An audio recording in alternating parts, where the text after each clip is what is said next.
Good morning, everybody. My name is Jim King. I'm a professional practice professor in our supply chain management program, and also now the senior director for our Office of Career Management. And this morning, I have the pleasure to introduce Peter Mathot, our executive director for our executive education program, and our esteemed panel here is going to talk about executive education as well as graduate education and see those crossovers and innovations in these programs. So, Peter. Well, thank you very much, Jim. And first of all, thank you to Dean Lay and for all of you for being here. I think that the topics we've covered over the past day and a half and a little more to go today are critical for all of us and how intertwined they all are. And so it's my pleasure to have this incredible group in front of me today to talk about executive education. So by way of quick agenda, we'll be a bit quick with the bios, but here's my intro. To my far left, Julianne from AACSB. Some interesting tidbits that you might not get out of the bios that you see in front of you is that Julianne actually met her husband in France. Despite the fact that they lived in the same town their whole lives, they had to go across the world to find one another. I'm going to come back to that in a second. Mike, to my far right, from Wharton, of course, formerly of Columbia, actually lived in 10 different cities before he went to college. And then Melanie from Ross recently climbed Mount Kilimanjaro as part of a learning opportunity for undergrads. And then Kelly, sitting next to me from Darden, well, this is interesting. She can tailor a man's suit, right? And the common thread through all of these examples is that they have had to learn, sometimes forced. In Kelly's example, she quickly had to learn how to mark up a man's suit so that it could be tailored in an urgent time of need, to the social skills that Mike learned, moving from city to city and being agile and flexible, to Melanie pushing this idea of what was possible physically, right? And of course, opening heart and mind wherever you might be is one that probably all of us struggle with a little bit. And so I use these examples of learning and what it means throughout our lives and as sort of the backbone for what we're going to talk about today in executive education, because I think all of us will share the commonality that what we teach in executive education goes far beyond bits and bytes. It's more about life skills and how to stay relevant and to stay on top of our game. And so I'm going to pass the baton over to each of one of them to talk a bit about lifelong learning, executive education in the context of their institutions, and then we're going to have hopefully a rigorous debate about some of the interesting ideas coming in our direction. So Mike, can I start with you? Sure. Good morning, everybody, and thank you, Dean Lay, for hosting such a great conference and the whole Rutgers team. Interesting, exec ed is something I've done for almost 25 years, 5 schools now, Michigan, Inkai, based in South America, University of Chicago, Columbia, now Wharton. And I didn't really become conscious of the term lifelong learning until maybe 5 years ago, but I think what exec ed is a perfect platform for lifelong learning. And I think the reason exec ed is a perfect platform for lifelong learning is that on average, the typical person who comes to exec ed, it's a bell curve, but is a 42-year-old white male. Yes? That's typical. It's rapidly changing, and at least my former school, Columbia, we had broken into over 40% women attending executive education. We're a little further behind it at Wharton, but it's trending towards a much more equal balance in terms of gender. In the big schools, it's a very global mix of people. And it's a platform for engaging with not only world-class faculty, but with world-class executives who are hungry for change. And I love Peter's introduction. We didn't know what he was asking us these little tips for, but you wove it together perfectly. Because as Derek Hicks in the panel yesterday said, it's about being an agile learner. And that is a key skill that we need for the 21st century. So I think I'll stop there and we can pick it up later. Thanks. I was wondering where the men's suit thing was gonna come in. There's actually a fairly funny backstory to that, which included 3 days of learning hands-on with a Ukrainian tailor who spoke no English. So if you need some pants marked before we leave today, I'm happy to comply. Like Mike, I have been in the exec ed industry for about 22 years, and now at my 4th university. And I would say that every school that I've been to, starting at the University of South Carolina, I was at Emory Goizueta Business School, I was at UCLA for 10 years, and I've been at Darden for just under 2 years. Every single university, along with all of my colleagues, do incredible work. And when we, as executive education leaders, really think about our role as bringing the great people together, faculty, practitioners, our participants, to really focus on their learning and their growth and development, really incredible things happen. So it's been wonderful for me to be able to see at each of those universities where maybe the target was a little bit different, or what it is that maybe we taught was a little bit different, or the way in which we did it. Every single one of those universities transformed people and transformed their lives, which is really great to watch and see. So this idea of lifelong learning is, I think, very much embedded in the work that we get to do. At Darden, it's been really interesting to see the incredible collaboration, really active collaboration that exists amongst the faculty, amongst all of us that are on really across the enterprise, so all of the staff up to the senior administration, as well as our alumni community. So I will say that the alumni community at Darden has been like something I've never seen before in my life. And they're very active. All of those players are very active in determining what we're going to be doing as we go forward. So there's been a great collaboration across the enterprise under Dean Beardsley's leadership to work not only within Darden between degree and non-degree students, but also to work across the university. So we're starting to see collaboration with the McIntire School of Commerce, which is the undergraduate business school at UVA, and a specialized master's program happening there, the Decision Sciences Institute, as the Data Sciences Institute as well. And so as we're building all of those programs to be both digital as well as face-to-face, we're looking at it from multiple lenses. How can we engage as an executive education audience as well as for our degree students? And then one other area that I think is really important to point out is that around this active collaborator is working internally within the school. And so we have an instructional design group that actually sits at the center of much of the work that we do. So I utilize those services, work collaboratively with that group of instructional designers when we're thinking about what programs to bring right now online, but we're also going to each other's conferences and encouraging each other to think about really new ways in adult learning. And then we also are partnering with Darden Media and Darden Business School Publishing. And the interesting thing around Darden Business School Publishing is that we have come up with a couple of joint courses to do with them that actually allow the case method teaching to be able to go out to other academics, right? And so exec ed has been a part of that. Now we're looking at how do we take some of our faculty expertise around ethics and actually provide that to other institutions as well. I think that's a good place to start.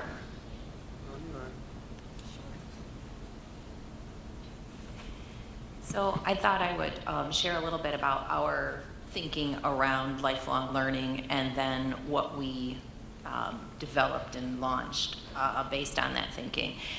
So a few years ago, as Mike mentioned, all of a sudden this lifelong learning thing became a big topic of discussion. And I think for a lot of us, it was triggered by our alumni, and what they wanted to have from us, as well as our executive education clients and participants. So, we started with this overarching belief that I think probably most people in this room would concur with, which is that, business and industry has such a profound effect on people's lives and on communities and societies and economies. And so much of that effect is driven by the leaders of those organizations. So it makes a lot of sense for us to care a lot about and to take action toward making sure that the leaders that are educated by Ross and that come out of the University of Michigan are really well equipped to face those challenges and to deal with them, and that requires continually learning and developing and honing your leadership skills to become the very best kind of leader you can possibly be. So that was kind of the overarching thing. And then beyond that, we really acknowledge and believe, of course, that in order for an individual to achieve his or her career aspirations, to continue growing in his or her career, you've got to keep learning and growing. You have to have that learning agility that Mike mentioned. And finally, we also believe that it was really important for leaders to invest in developing other leaders, their time and their resources in developing leaders around them. So based on that kind of set of beliefs, coupled with challenges from our alumni, we launched in 2016 what we call our Alumni Advantage program, which allows our Ross degree program alumni to come to our executive education programs tuition free. It also allows them to gift 50% scholarships to people in their organizations that they want to develop. And finally, for University of Michigan alumni, they are also able to come back at that 50% scholarship rate. Now, there are a lot of challenges associated with that, but we're managing them, and I can answer any questions that people are interested in with regard to all the challenges that might come to mind as you think about launching a program like this. And then a couple other things that we did just real quickly, because I think a lot of what we want to talk about today is the collaboration across degree and non-degree programs. So we took 4 of our open enrollment non-degree 1-week programs, added rigor, added assessments, and we made those programs available as electives for our executive MBA students. And that is becoming really popular. So popular that we're having some challenges with managing that. And then on the flip side, we have created these multi-month learning experiences for cohorts coming mostly from other countries, from companies. We create the customized learning experience for them. And one part of that learning experience is for them to fully participate in our MBA classes. That's on a limited, selected basis, but and we've had some challenges to manage around that, but so far that's working well too. So those are just a few of the things that we're doing. I think there's much more to do in the future. Some of the challenges that Dr. Hubbard was mentioning apply across the board, and we're thinking deeply about them in executive education. How do you personalize the learning experience for each and every participant that comes through the programs? And I think that technology is going to be the platform for doing that. How do we, and what is our responsibility as an executive education provider and as a business school to provide learning opportunities beyond the career for our alumni? How do we continue to do even more collaboration, not just across units in our school, but across campus? And so those are some of the challenges that I see. And so with that, back to you, Peter. Well, those of you who are familiar with the collective vision for business education that AACSB published about 2 years ago will know that one of the 5 roles identified for business schools to thrive going forward is to be a hub of lifelong learning. Now, what exactly does that mean? As we think about that at AACSB, we think of lifelong learning as being the ongoing, voluntary, and self-motivated pursuit of new knowledge that can take place through formal or informal learning experiences.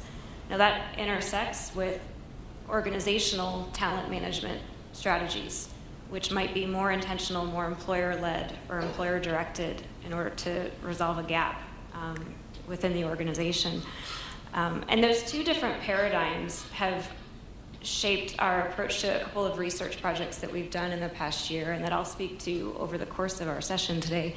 One of those is one that AACSB did with the Executive MBA Council and Unicon, the Exec Ed Consortium, in which we surveyed members of the digital generation.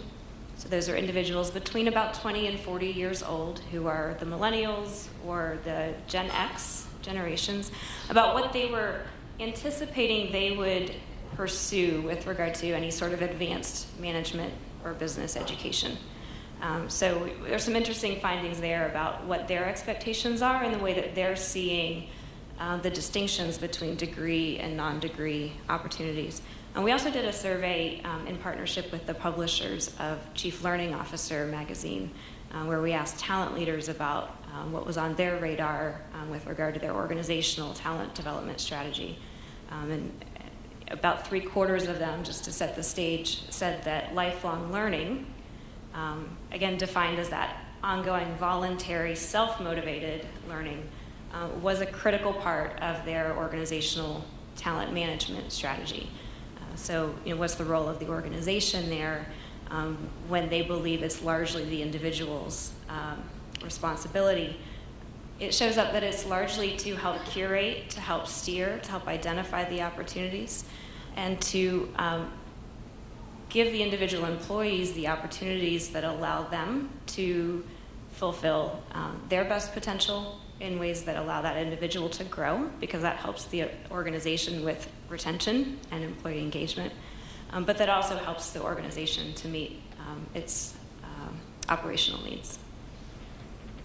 I think one other point about lifelong learning and the way this space will evolve is that to the degree that new entrants begin to come into the landscape that are focused on one component of that previously bundled education, assessment, and credentialing package, that might shift the way that business schools and other players in the space begin to think about their particular role. And we'll talk more about that as well. Well, with that, we're going to dig right into it. We've got, so selfishly, we had a very interesting phone call in preparation for this, and we said, well, we wish we had just recorded that and shared that with you, because it was unfiltered and quite interesting. But we're going to start off, I think, with the topic of what is the role of executive education, right? And we give a little context to that. Historically, as Mike sort of gave you our typical demographic information about who our audience is, that's shifting, and not only on the customer side, but also on the institutional side. And so I'm going to throw it to the panel here to talk about what is the role of executive education, maybe now and as we look in the near future. Sure. Go first, Mike. I'll go first because my former boss, and the reason I speak, it was only a year and a half ago, Glenn, as you heard him speak, Dean Hubbard, when I arrived at Columbia in 2010, we were discussing this, and basically I asked permission with Glenn, can we use Exec Ed as an experimental platform, an innovation platform? And the logic is, if you've got to pivot quickly, what we do in Exec Ed is a very easy way to test with real options how to do that, because typically our engagements are short. They're typically with clusters of small groups of people. If we experiment on a 4-day program with 35 people in the room and it doesn't quite go right, we haven't disrupted the brand. We haven't had any brand impact. Whereas if you, with an incoming MBA class, if you try a big experiment and it goes south, you have a problem, a PR problem on your hands. So I think that is an interesting way to think about executive education, is a way to try to introduce new elements, whether it's technological elements, experiential learning elements, and I think all of us on the panel, because we are so market-oriented, we live or die with corporate clients who are very demanding, who keep on pushing us to innovate, that we have to be trying new iterative ways of having greater impact than you do in a degree program. So I think that's one of the key elements that can help the rest of the school. Yeah, I think kind of one of the unfiltered moments in our phone conversation, well, how many people are out here with the word dean in their title? Lots of you, yeah, okay. Is kind of wrapped up in what Mike was saying, and that is that executive education is a great sandbox for innovation, and I think most of our deans expect that of us. And on the other end of the spectrum, they're expecting us to provide contribution margin back. And sometimes those things are in opposition to one another. So we want to kind of, as a panel, encourage deans to help us grapple with that challenge. So I'll just put that out there. Along those lines, I think that exec ed, being this place to experiment, has a lot of implications for the digital space, which is a lot about what we're talking about in this conference. I think, though, that while we're all gonna get really good at the digital space, we have to do that, that it's possible the differentiator will really be in terms of who can do the face-to-face stuff really, really well. Who can put together the kinds of face-to-face learning experiences that people leave feeling energized and having had incredible value added, and they leave believing this couldn't have happened in any other way. This couldn't have been online. So I think the challenge, a challenge in addition to the digital programming for us, is how do we get really extraordinary at the face-to-face learning experiences? And I think executive education is a great place for that kind of work to develop. I'll just add to that. There's a couple of examples that are coming to my mind. So one would be at Darden, I've seen a teaching experience like I've never encountered anywhere. I mean, it's quite unbelievable to watch the learner really go to a place where, there's so many different ideas happening. You can see it happening in their brain. And one of the things that I think in executive education that we can really do is help to bring that forward, help to bring those learners to walk across the bridge, to connect the dots, and recognize that we don't have 2 years with them. We often have 5 days, or maybe we have 6 months, but it's interspersed over a period of time. How can we teach them that that reflection is a big part of learning and critical thinking as well? And one of the ideas that I brought into Darden and Dean Olean, now President Olean, and I had worked on at UCLA, was this idea that in exec ed, the organizations that we're working with, we get the talent leaders that have the skill gaps. They're missing how to think strategically, how to bring data into the organization, how to communicate horizontally. They don't quite have it. And so if you think about it, exec ed actually sees it first, because they're coming into our organization saying, can you help us with this?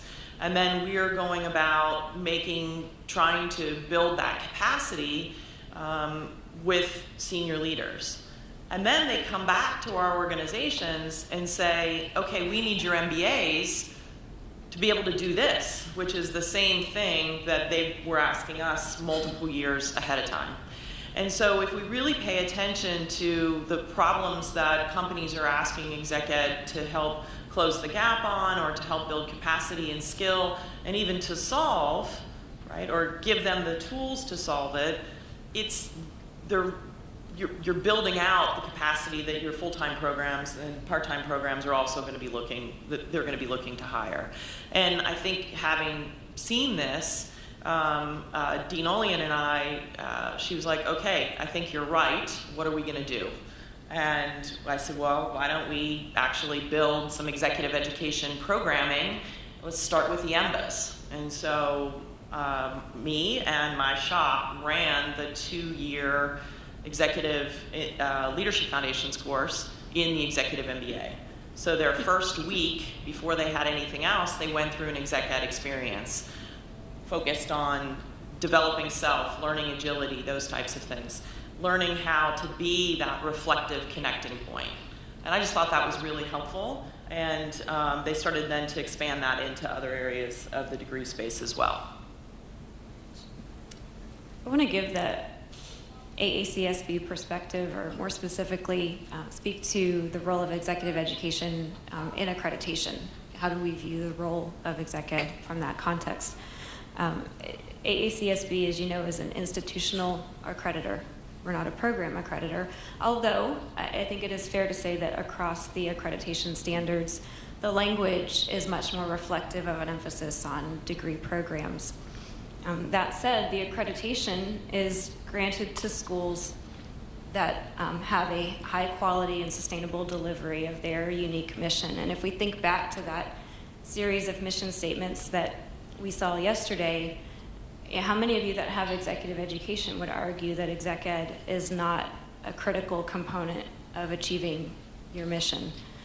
So if we look at the language around the one standard that does focus on executive education, what's emphasized there is the complementarity between the learning and the programming and the experimentation taking place in exec ed and the degree programs, but also the complementarity between exec ed and the organization's research impact objectives. So to what extent can the executive education be a pipeline for gathering insights around the kinds of relevant topics that business needs to be addressed through research? And then in the other direction, in what ways can exec ed be a way of disseminating and diffusing the insights from research for greater impact? Referring back to that collective vision for business education also, one of the other opportunities is that business schools should seize the opportunity to be the leader in leadership development.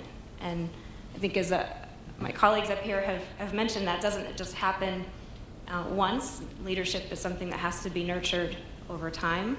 And business schools, relative to all of the leadership advice that we're all swimming in daily, business schools are well positioned to provide rigorous, evidence-based insights into leadership development, to do the research on what kinds of approaches are most effective by partnering with companies to analyze their data on employees' career progression, and to contextualize those insights across a lot of different applications.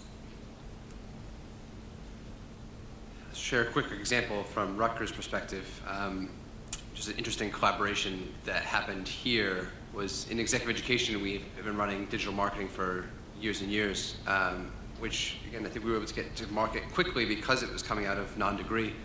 But only recently, a specialty master's has been launched in digital marketing, and so again you can see the sort of the connective tissue between what we're able to pilot, get market data from, refine our teaching methodologies, and then bring to market. So I think hopefully that example synthesizes many of what my colleagues have shared. But again, that only happens when you have sort of strategic alliances that we purposefully put things in executive education and let them sort of have a feedback loop to departments, administration, et cetera. So I'm going to push on a little forward here. And the question that we're, I think, a bit grappling with is, what is our future customer, or who is our future customer? Because more and more as we talk about, and I'll refer back to Glenn here, using his student, alumni, and executive customer, all of those have different ages and different needs. And so what I see as, what used to be a very sort of, let's call it, narrowly defined audience being stretched and asked more and more to sort of serve those different populations out of a single unit. I wonder if you folks would share what your thoughts are on the future of the executive education customer and maybe some of the implications there. So I think that well, it keeps me up at night and has been for quite a while. And I think that it is absolutely expanding. So you see more and more conversations with organizations talking about not just at the executive level, right, which is actually a really pretty small piece of the leadership development landscape. But what are we going to do for what I like to call that accelerated high potential? So it's, maybe the 28 to 32-year-old, or even maybe 26, they could go back to get an MBA, but they don't want to go away for 2 years, and we don't want them to go away for 2 years, and by the way, we don't want to spend $120,000, and they need some polishing. Can you help us? They need to understand, when you think about where they are just in their own adult development, they don't have the experiences or the wisdom yet. Can you help us give that to them? Oh yeah, we have these great programs. They're $25,000, $35,000. No, we want to do it for, $5,000. What can you do for $5,000?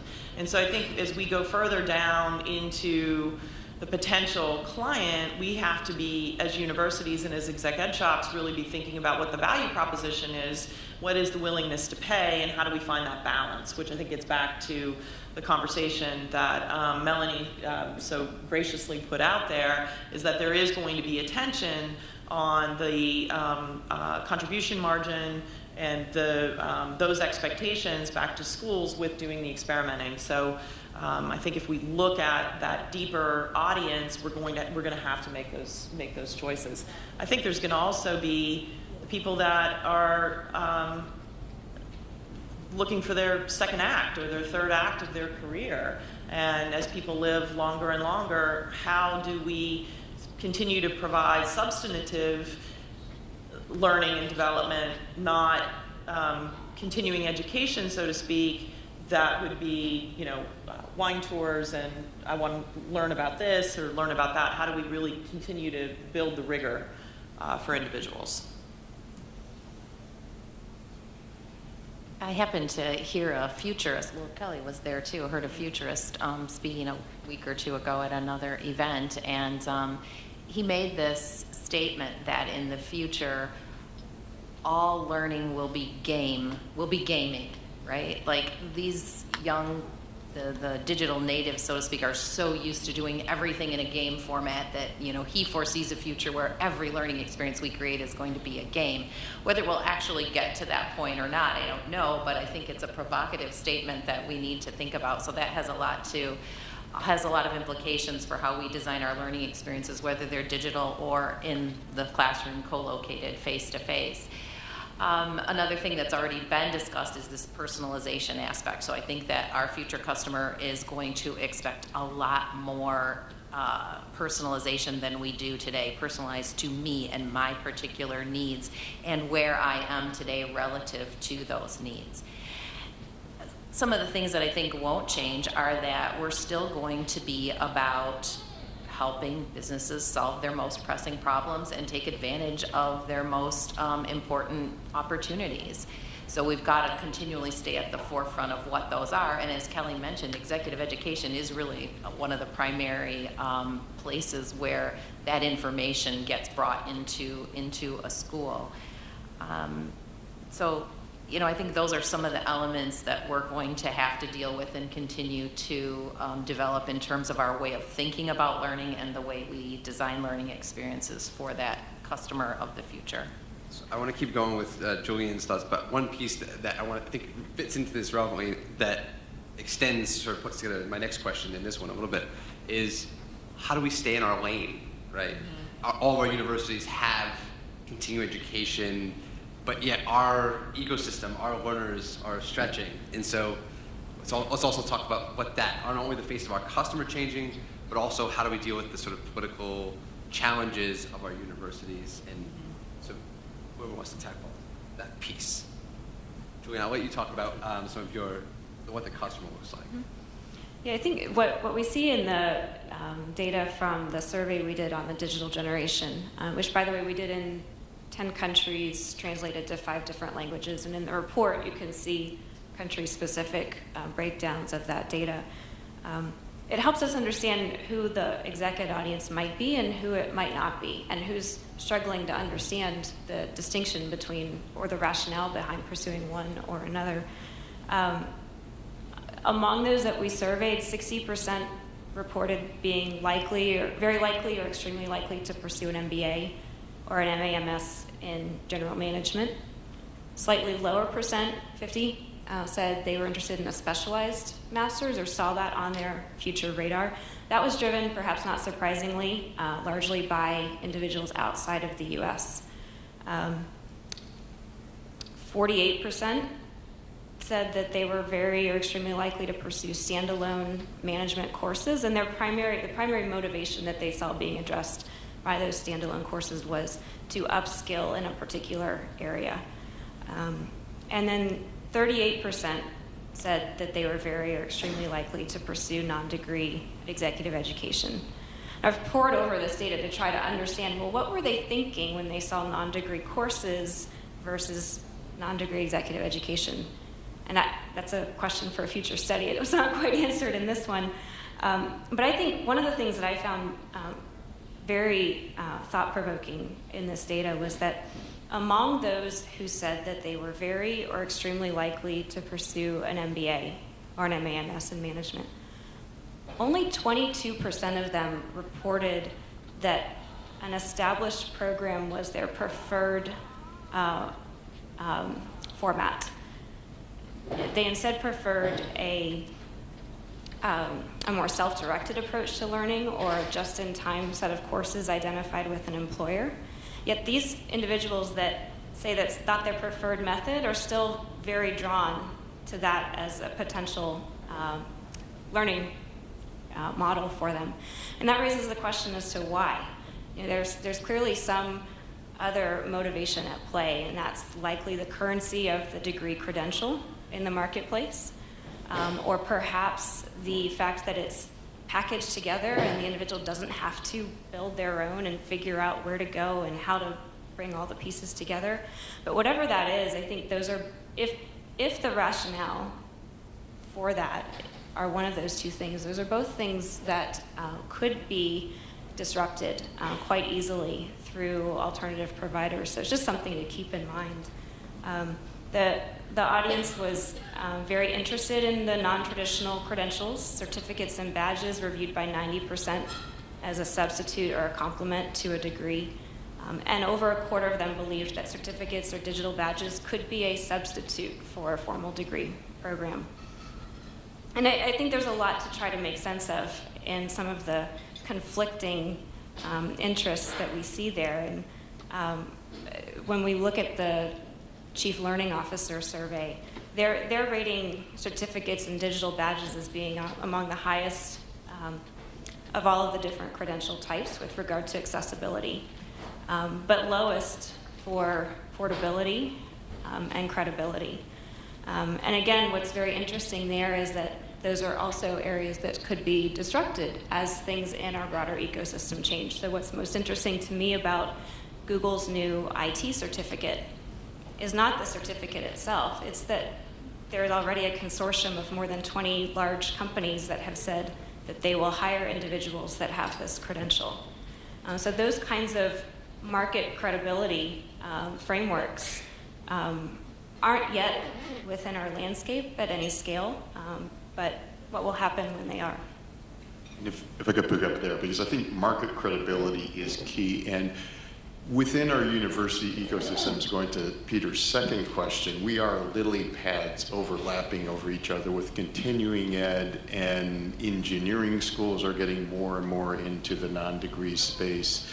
Law schools, there is a scramble for resources that I've noticed over the last 10 years where, you know, back at the turn of the century, 2000, exec ed was primarily a business school operation. There was continuing ed that was oftentimes literature, interesting stuff for somebody who was close to retirement, but sort of a way to keep in touch. Now, every school within a university is trying to find alternative sources of revenue, and many are focusing on exec ed. What we have as a network, as an industry, hopefully, if we actually practice what we teach, is greater insights into market need, greater ability to meet exactly what Julianne was mentioning, the quickly shifting needs of the human capital market out there.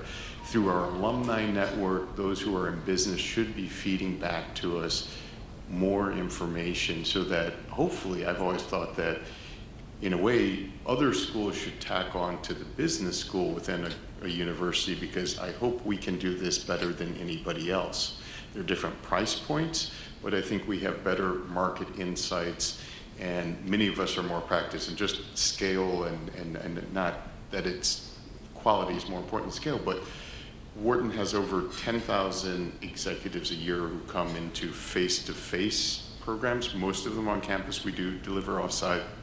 And then Coursera last year, we did about 52,000 people who paid. So there's hundreds of thousands who are doing it without paying, but 52,000 certified people who took tests, paid. The Coursera model is changing. It used to be $100, now it's a monthly subscription, but it's about $100. So if you think about that, every year, and the year before, it's sort of plateauing now, it was about 51,000. Wharton is generating, with these little badges on LinkedIn, people who can say, I have Wharton knowledge. And what's amazing is, that sort of, is that disruptive for Wharton itself, for the rest of us, or is that complementary? Because that is part of lifelong learning, is the ability to plug in for just-in-time learning anytime. And then we have the other 10,000 who come for more in-depth, more personalized experiential learning. And one thing, a futurist, there's one quote I want to share, Melanie, you mentioning a futurist. I don't know if you know this quote from Alvin Toffler, but he has a great quote saying, the illiterate of the 21st century are those who cannot learn, unlearn, and relearn. Because picking up on yesterday's theme, from the alumni group especially, is the need that we don't know what the future will hold. We don't know what challenges we will face, but we do know that it's not just learning new things, but unlearning old ways we approached problems. And that's a key element. And I think part of the mission of business schools is not just, it used to be a very transactional operation, 20 years ago. A person got an MBA or a BS in business or BA in business to say, I want to bump my salary up by 30% and I'm fine. For lifelong learning, how many of us are actually working with our MBAs, our undergraduates, to say, this is just the beginning. We have executive education, we have online, we want to be your lifelong learning partner. And I don't think many of our schools are doing that yet. And I think it's a key way to keep engaged, not just to ask for alumni reunion functions, but to stay intellectually engaged with your alma mater. And I think to also just building on that, it's our job to help teach our students, whether they're degree students or non-degree, about learning itself. So this idea of meta learning, and how do you learn? How do you unlearn? How do you relearn? And I think some of us are doing some work in that area. We're teaching our students and executives about mindful engagement and mindful learning and reflection and journaling and things like that. And I think that dimension will become even more important as we go forward. I wanted to mention another thing about our customer that I think we ought to be thinking about, and that is the other end of the spectrum, right? We spend a lot of time talking about the millennials and the digital natives. But what about that other end of the spectrum? People are living longer, they're working longer, they're interested in learning in a continual way. So one of my former bosses, whom I'm still really good friends with, we stay in contact, is 84.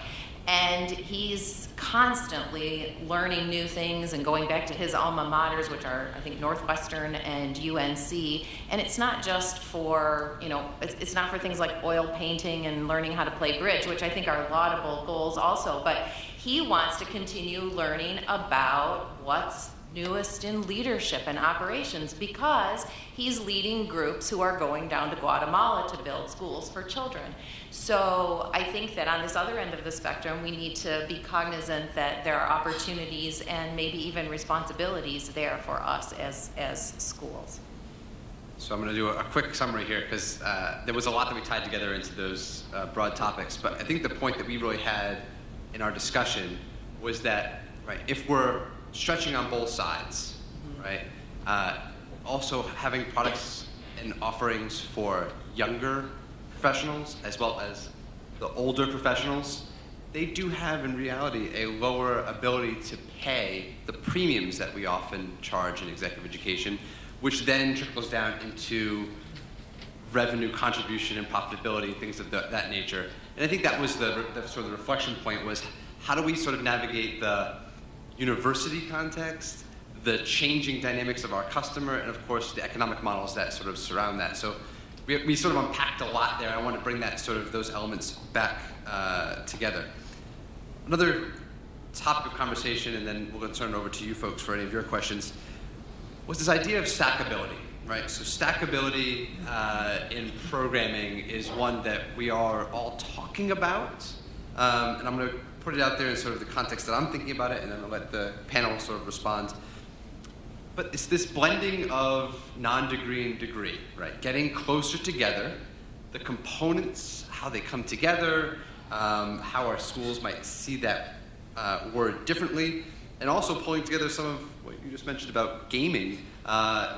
In stackability, there's often pathways, right? Clear pathways for learners that brings together personalization, which we've heard over the past couple of days. And so I think it's an important topic for us to try to attempt to unpack here.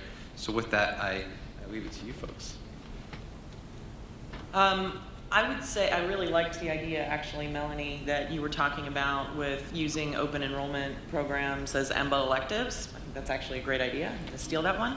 I would say this idea of personalization, stackability, and pathways is all over the strategy that I just unleashed for Darden.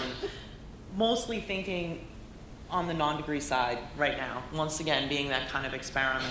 Can we, and I know we can, we just have to be willing to do it. Can we look at what it is that the learner really needs to know? Can we give them the tools to figure out what that is? Because a lot of times they're just sent to non-degree executive education. They show up, they're not exactly sure how to learn. Maybe some of them have had an MBA experience, maybe some of them have not. We provide them the tools to help them think through what that lifelong learning journey might look like for them, and how can they kind of build their own certificate, right? Instead of it being a certificate of completion, let's figure out a way to help them create a pathway and to test them on it. Not just a general test, but how do we integrate coaching, one-on-one coaching?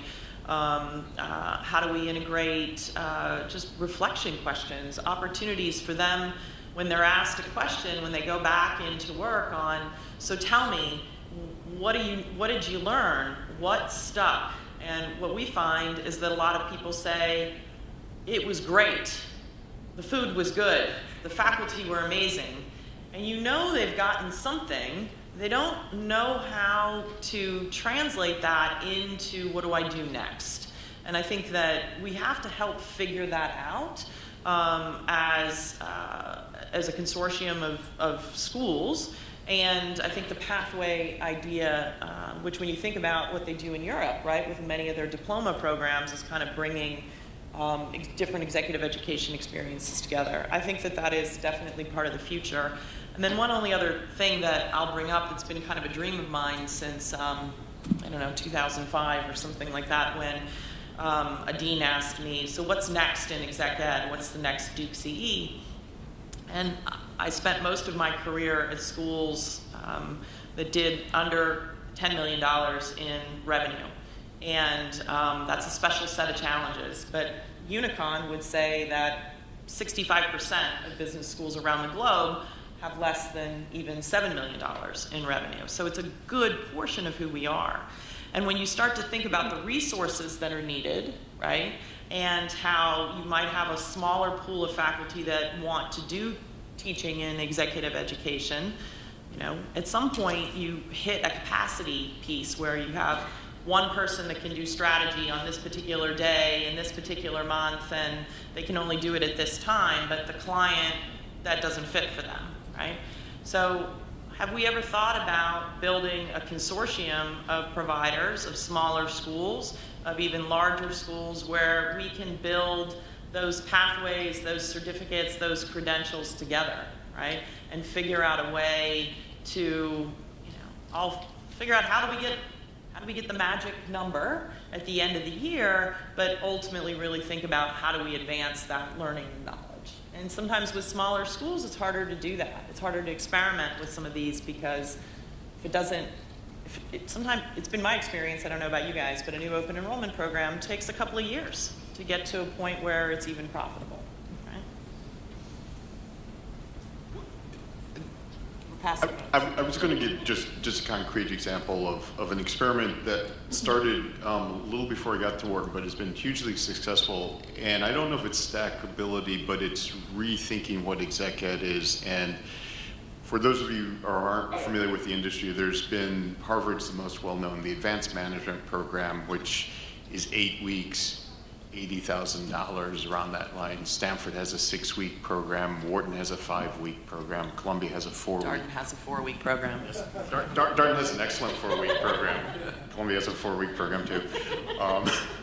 But the stackable part was Wharton redesigned this and sort of said there still is the traditional AMP, but there's now a general management program that's highly selective. We only accepted 50% of the applicants the first year, and we had about 60 people who were accepted in that pool, but it's a 2-year path where you can take 6 open enrollment programs, and we have a pretty large portfolio of about 36 open enrollment programs, so you become the author of your own journey and your learning pathway, and what you have in between those is coaching.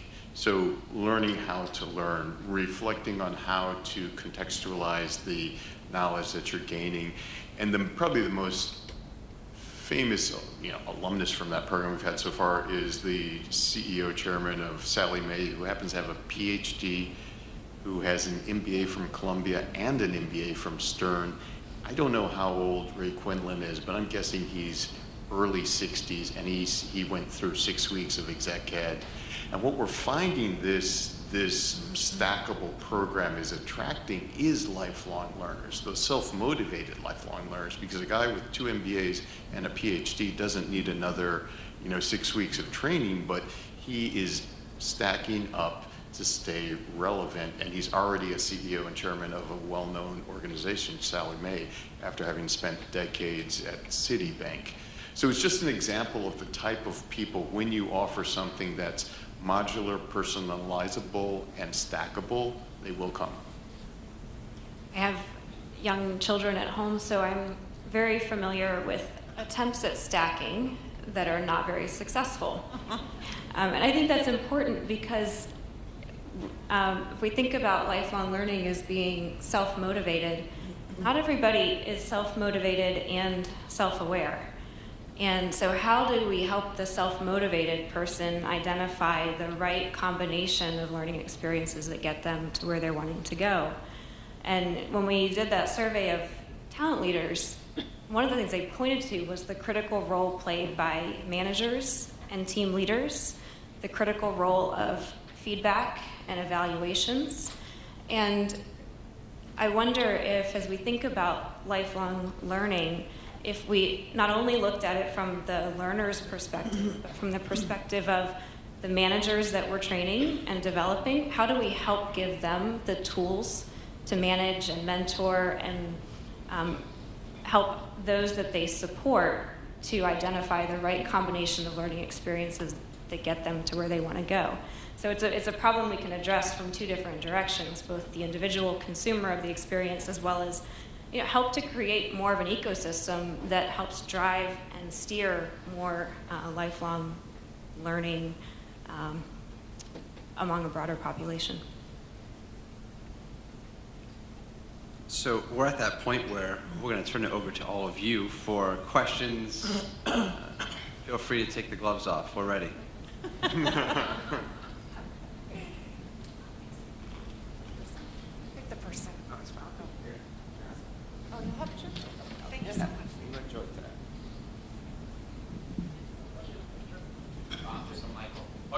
Thank you. Hi. Thank you all very much. Great insights, I think, for any place you are in these programs. My name is Steve Lindbergh. I'm at the University of Texas at Austin. And I'd like to, if you don't mind, explore a little bit more this interface between degree programs, EMBAs and MBAs, and exec ed. And I think, Melanie, you mentioned that, and there was some interest in borrowing those ideas, that you had some challenges with those. And so in general, that concept, and most specifically, if you could elaborate a little bit more on the challenges you faced. So first of all, I can talk a little bit about the positives associated with these initiatives. So, we had open spots in our open enrollment program. So why not fill those seats, right? But you want to fill them with the right kinds of people. Well, guess what? Our alumni and our MBAs are great participants. They add a lot to the learning experience. The executive MBA students really do value the opportunity to take these courses, and we have some courses like strategic marketing in the digital age and a positive leadership course that are different from what they could get. So we're giving them, if they just went with the traditional route, so we're giving them some opportunities. One of the challenges just from an internal standpoint is on transfer pricing, and we probably shouldn't care about that because we should be thinking at the enterprise level, right? But at the end of the year, I'm measured on many things, but one of the important ones is that contribution margin, and of course, we're not requiring our MBA students to pay into the executive education bucket, so it's part of their experience. So that's one of the challenges just from an internal standpoint.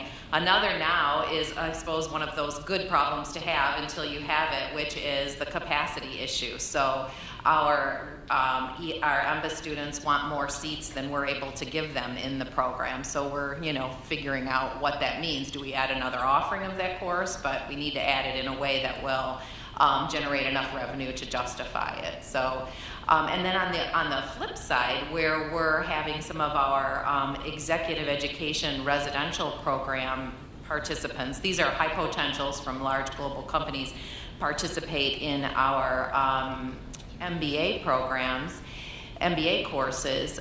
These are all from other countries, these cohort groups, and sometimes their English language skills aren't as good as they should be, so that creates some issues. And then, you want to make sure that these individuals are of the right caliber to participate and add value to that MBA class and not detract from it at all. So we did it on an experimental basis. We figured out what works and what doesn't. So for example, we allow each professor to say whether or not they will take these participants, and they can look at the profiles of the participants, pretty detailed bios. We limit it to 2 or 3 per class, and if the professor wants to say no or I will take 1, we allow them to have that discretion. We do not require the professor to grade the executive education participants and things like that. So we're dealing with those challenges. A real quick follow-up on assessment for the executive education frequently doesn't have assessment. How do you handle that with the executive MBAs who are in an executive education class? Yeah, so we created for those 4 open enrollment courses pretty rigorous assessments that, assignments and assessment exams that the students have to complete.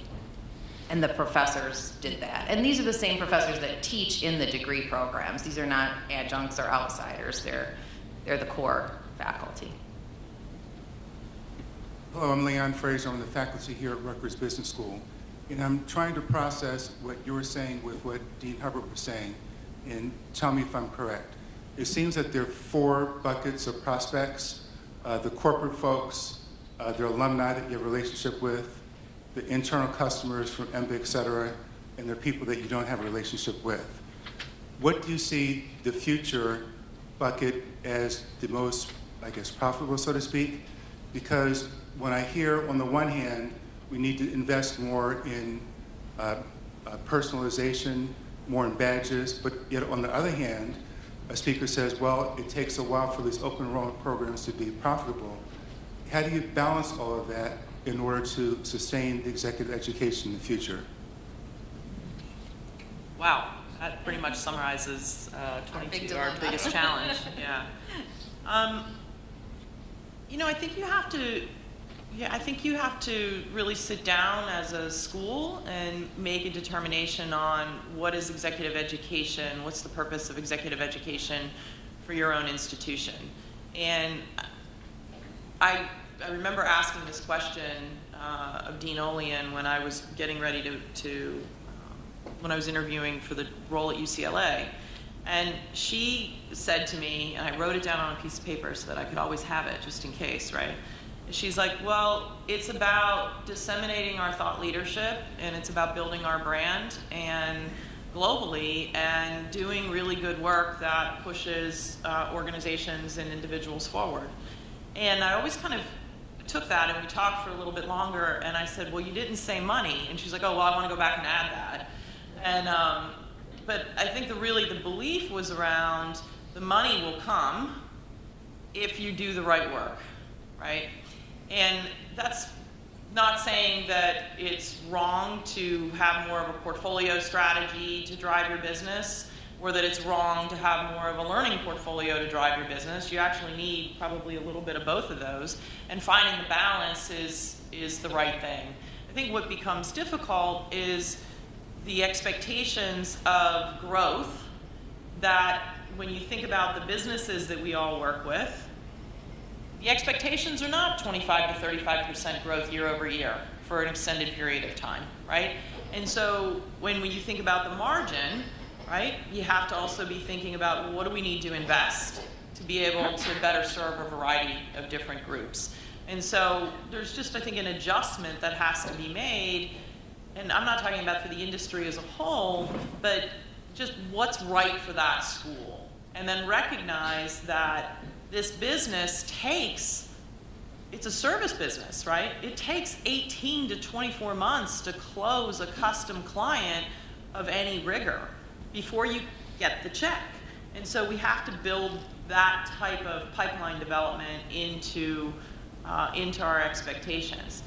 And you know, the future of exec ed, what it feels like to me, and I've been primarily working in organizations that really leverage custom business, and I think that will continue, but I think the individual is really going to be ultimately responsible for their learning, for their lifelong learning. So does that mean, okay, put all your eggs in the open and online basket for the individual? I think this might be too early to do that, but I think the switch is going to flip one day, and we all have to be ready and prepared. I think it's a great question, because if you'd asked that question 10 years ago, I know I would have responded there are only two customers, the individual and the corporate. And the individual, by the way, was sponsored by the corporate. It was always a B2B market, not a B2C market. The two new add-ons are alumni and the lifelong learner who's doing it on the cheap. And exec ed has always tried to be a profit center, and we knew how to extract rent from the corporate and from the individual sponsored by the corporate. But for the alumni, it's much more about the relationship and copying. You know, you're going to take a good idea from Michigan. Wharton already took a good idea from Michigan. Last year, we started a similar, for the class of 2010, they were eligible for a free exec ed course, a week-long course. And the courses are pricey. They're about $10,000 with residential fees there. And 23 people took advantage of that, which sounds underwhelming, but it's 3% of that class. This year, we have 19 registered so far, whereas last year about this time we had 12 registered. It's going to be increasing, and it's a model that every 7 years, sort of like a sabbatical, class of 2010 and subsequent classes after that will be able to come back for a 7-year period to have one free course. So over a lifetime, they might come back to Wharton 3 or 4 times. And over that 7-year period, the class of 2010, if we're averaging 3% a year of the 800 people who graduated in 2010, we'll get to 210 people will get to, 25% of the entire class coming back. But we won't make any money off it because it's free. It will cost you money. It will cost us money, but we're Because you gotta building feed it. lifelong relationships. That's right. So,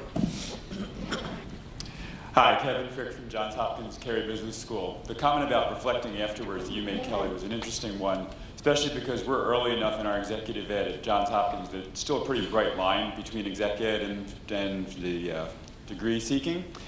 And certainly for our part-time degree seeking, we talk every day about what you learn one night, you should be able to put to work the next day in the, back at work. An interesting thing that I've been thinking about, though, for the reflecting is, if it's self-motivated learners, maybe they're very willing to do that. But our market is still a mixture of the self-motivated and those who are sent. So how do you socialize that for people who otherwise just think, I'm here, I'm learning, but I'm done as soon as I step out the door? Well, I think you have to set it up as an expectation.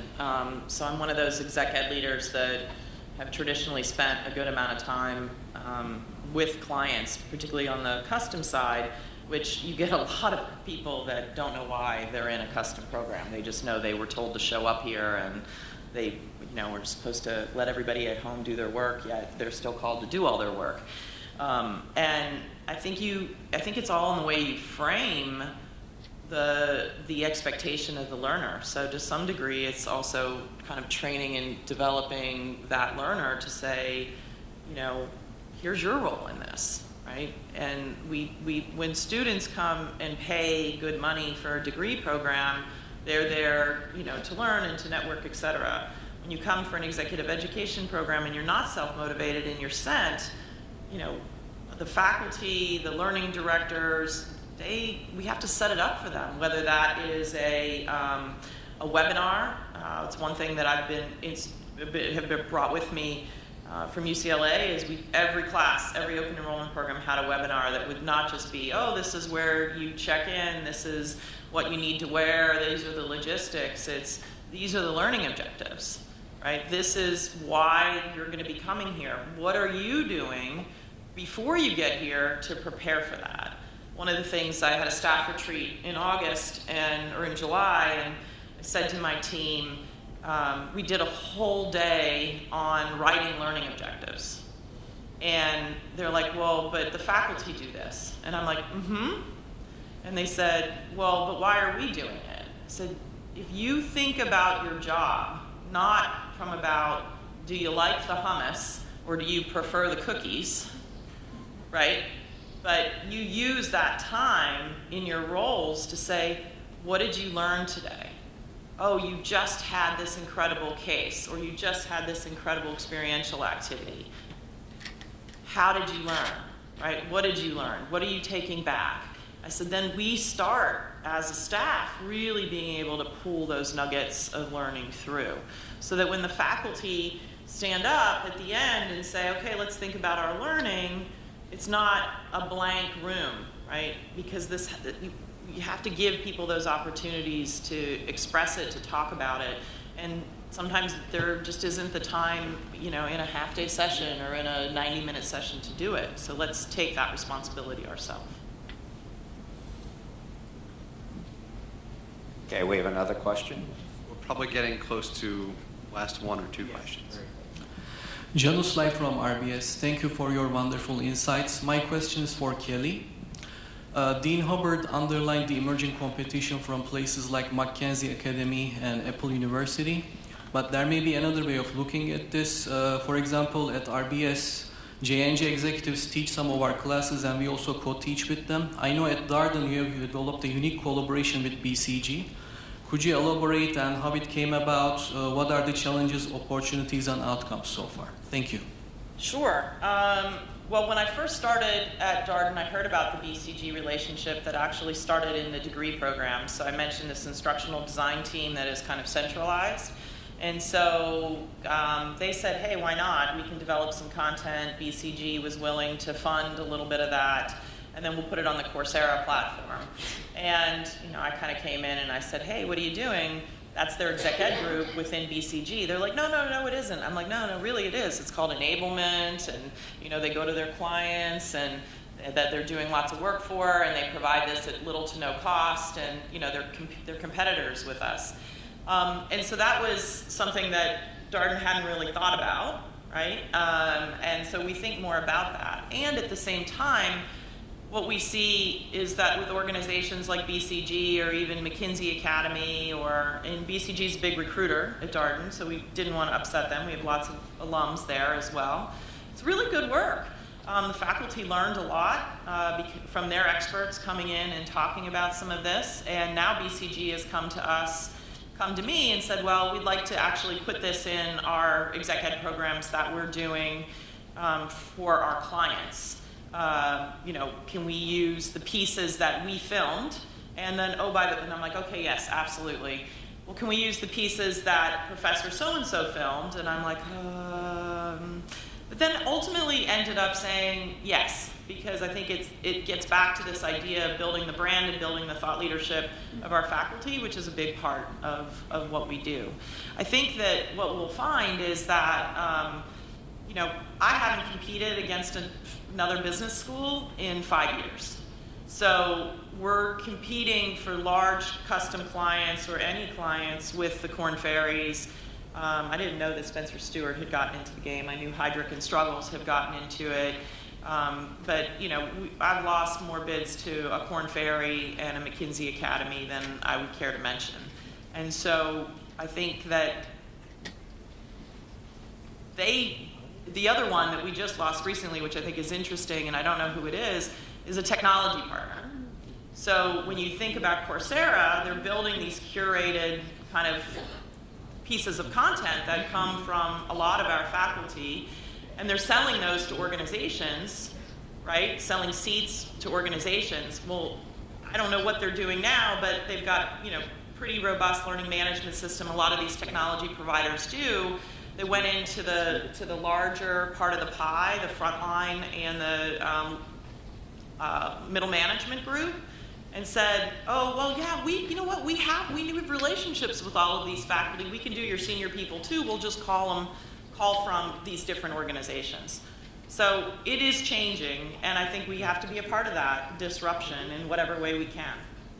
Yeah, I want to just add something to that, was just to say that, for years, executive education has been facing this challenge of operating almost like a for-profit entity within a nonprofit academic institution. And if you think about it, our customers are very different from the customers of the degree programs. It's almost always been a corporation, a company, an institution who's paying the bill.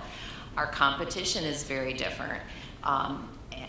As Kelly mentioned, we're up against training companies and consulting firms. That's very different from, currently anyway, the degree programs.